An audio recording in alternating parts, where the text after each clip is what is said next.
अब आपको भविष्य में आने वाली चुनौती के लिए हम तैयार करते हैं, क्योंकि कई दिन से हमारी कोशिश है कि आगे भविष्य में अगर आपको कोई बड़ा झटका लगता है तो उस समय आपको हैरानी नहीं होनी चाहिए, आपको उसके लिए तैयार रहना चाहिए।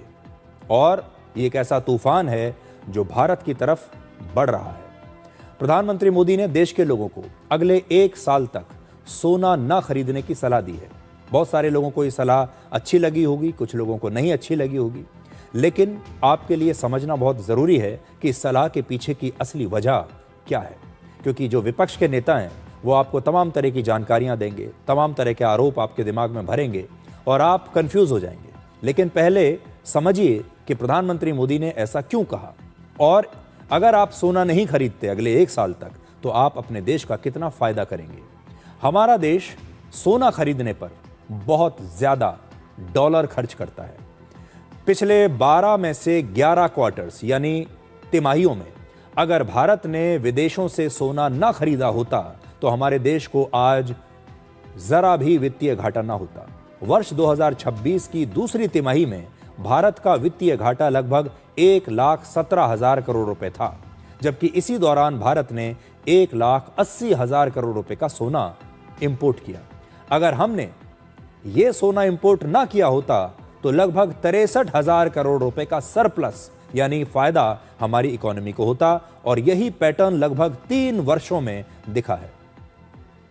तो आप ये समझ लीजिए कि अगर आपने अगले 1 साल तक भारत ने सोना खरीदना बंद कर दिया और हमने कोई सोना नहीं खरीदा तो सिर्फ उतने से ही हमारा जो वित्तीय घाटा है वो समाप्त हो जाएगा, भारत सरप्लस में चला जाएगा। हमारी इकोनॉमी को कितना फायदा होगा।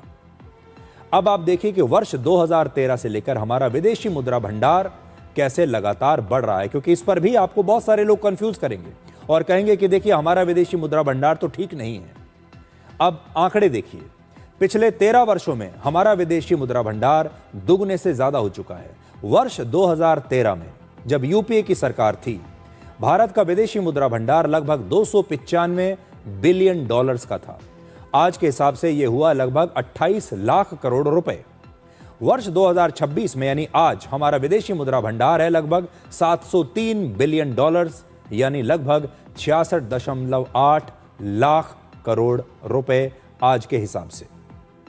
तो ये ग्राफ आपको ये दिखाएगा आपकी जो स्क्रीन पर है कि कैसे भारत का विदेशी मुद्रा भंडार, जिसे हम अंग्रेजी में फॉरेक्स रिजर्व कहते हैं, वो 2013 से धीरे धीरे लगातार ऊपर बढ़ता चला गया। सिर्फ एक ही समय ऐसा था जब इसमें कमी आई है, जब आप बीच में इसमें एक डिप देख रहे हैं, और ये आई थी कोरोना की वजह से, कोरोना काल के दौरान।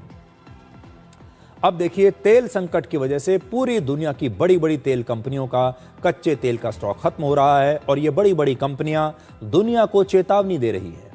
सऊदी अरब की एक बहुत बड़ी तेल कंपनी अरामको ने यह चेतावनी दी है कि हॉर्मुज का रास्ता बंद होने की वजह से पूरी दुनिया में तेल का भंडार तेजी से कम हो रहा है, और उन्होंने एक शब्द का इस्तेमाल किया है जो है क्रिटिकली लो लेवल।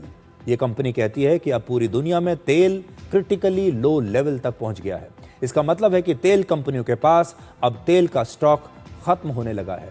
अरामको दुनिया की सबसे बड़ी तेल कंपनियों में से एक है, और इसी कंपनी के पास दुनिया के सबसे बड़े तेल भंडार भी हैं। लेकिन ये कंपनी अब ये कह रही है कि दुनिया में अब तेल की कमी होने ही वाली है। दुनिया की बड़ी बड़ी तेल कंपनियों के पास भी अब बेचने के लिए तेल लगातार कम होता जा रहा है। आज मेरा आपसे सवाल ये है, जब प्रधानमंत्री मोदी ये कहते हैं कि अपने तेल की खपत को कम कीजिए, तो इसमें बुरा क्या है?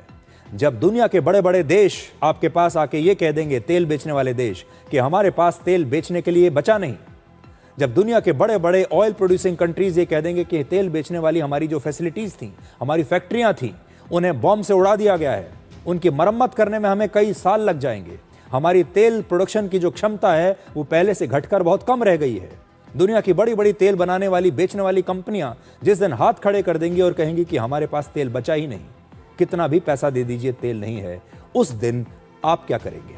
क्या आप अपने घर में राजनीति करेंगे? विपक्ष के नेता तो असल में यही चाहते हैं कि वो दिन जल्दी से जल्दी आ जाए, और इस सब के लिए भी वो मोदी सरकार को दोषी ठहरा दें। विपक्ष के नेता तो मन ही मन ये सोच रहे होंगे कि काश ऐसा दिन जल्दी से जल्दी आए ताकि हम इस पर राजनीति करें, हम सड़कों पर उतर आए और हम इसके लिए भी मोदी सरकार को जिम्मेदार ठहरा दें। लेकिन बड़ा सवाल यह है कि जब दुनिया में तेल बचेगा ही नहीं तो आपको कहां से मिलेगा।